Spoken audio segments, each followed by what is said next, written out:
waxaa maanta si ballaaran loogu soo dhaweeyay magaalada Hargeysa caasimadda Somaliland fanaanada caanka ee Farxiyo Fiska fanaanadu marka ay soo gaadhay garoonka caalamiga ee Cigaal International Airport ee diyaaradu ka hadaan kana soo degaan ayaa halkaasi waxa uu tubnaa boqolaal kamid ah taageerayaasheeda iyo waliba fanaaniin kala duwan ugu horreynba halkaasi waxa ka hadlay Abwaan Xasan Dhuxul Laabsalaax iyo Abwaan Xaaji waxaana hadaladoodii kamid ahaa abwaanada iyo halabuurka fanaaniinta kooxaha kala duwan waxaan aad iyo aad halkan ugu soo dhaweynaynaa Farxiyo Axmed Cadaawe Farxiyo Fiska oo mid kamid ah fanaaniinta caanka ka dhulka Soomaalidu degto Farxiyo Hargeysi marti kuma aha waa madasheedii waa minankeygii waa magaaladeedii Farxiyo waxaan leenahay gacmo furan ku soo dhawow mar iyo laba iyo saddex hadal badan halkan oran maayo Cabdiraxmaan Oday baan ku wareejinayaa kalgacal iyo muxub baan ku soo dhaweynay Farxiyo waxay qaban doontaa barnaamijyo kala duwan Hargeysa si weyn bay noola joogaysaa shacabka qaybihiisa kala duwan saan u soo dhaweynay loo soo dhaweeyo ayaan u soo jeedinayaa Hargeysa way u baahnayd waa fanaanad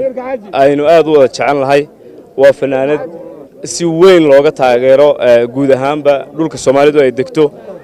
Hargeysa oo madashii fanka ahayd oo si gaar ah looga si jeclaana haddii ay maanta inoogu timi Farxiyo waxaan leenahay magaaladaadii baa timi Hargeysina way ku tabaysaadna waa tabaysay ku soo dhawow Farxiyo Axmed Cawad baan maanta soo dhaweynaa waa hooyadeedii waxaan leenahay welcome home thank you waxaan ka soo fanaantiyo shacabkii reer Hargeysa oo ku jecel geesta kale waxaa hadalka iska daba qaatay fanaaniintii kala duwanaa ee ku sugnaa goobtaasi hadalka abwaanadii iga horeeyay dhammaanteen waxaynu taaganaynaa soo dhaweynaynaa waa fanaanad qaaliya walaashay Farxiyo Axmed Cadaawe Farxiyo Fiska taasoo leenahay magaaladaada ku soo dhawow barnaamijyo badan waanu insha Allah way inoo diyaarsanay inoo qabato walaashay baan soo wada dhaweynaa welcome baan leenahay Farxiyo Axmed Cadaawe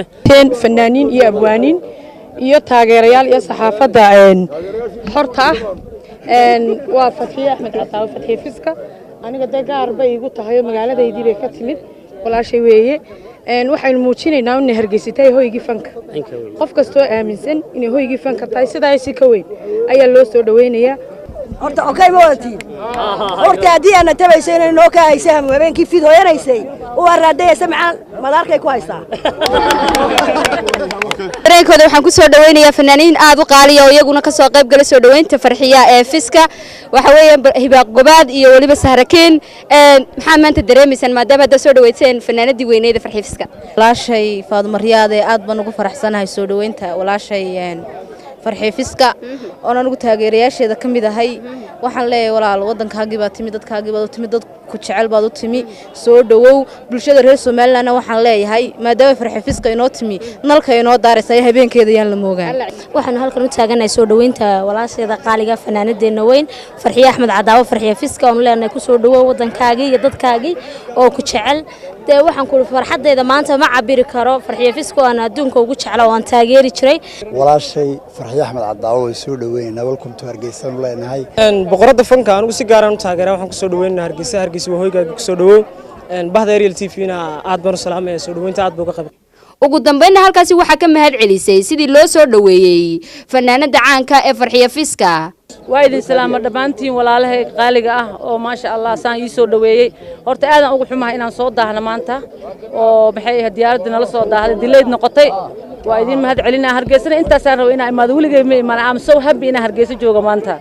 shacabka wiligeey ana aragan jeclaa walaalahay aad u mahadsantihiin insha Allah Faadmo Ismaaciil Muuse Faadmo Riyaad Real TV magaalada Hargeysa